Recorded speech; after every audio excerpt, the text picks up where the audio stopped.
வச்சிருக்கீங்க? அது என் கொள்கைங்க. கோர்ட்டுக்கு என்னத்துக்கு தெரியும்னா, புருஷன் செத்து போயிட்டா பூ வச்சுக்கலாம், பொட்டு வச்சுக்கலாம், இன்னொரு புருஷனை தான் வச்சுக்க கூடாது.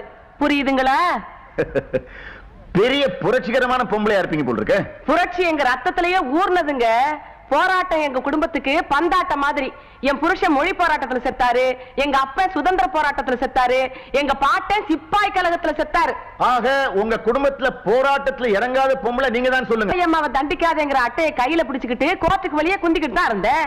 கூப்பிட்டீங்க, கூண்டுல வந்தேன். கருப்பாயி அம்மாளை ஏன் தண்டிக்க கூடாது? ஒரு ஐயர் பொம்பளையா இருந்துகிட்டு அர்ஜுன பொம்பளைன்னு போய் சொல்லி அரசாங்கத்தை ஏமாத்திட்டாங்களே.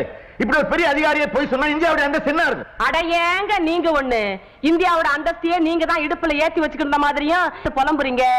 அவங்க போய் சொன்னதுனால இப்ப என்னங்க? பூசணிக்காய் விலை ஏறிச்சா, புடலங்காய் விலை ஏறிச்சா?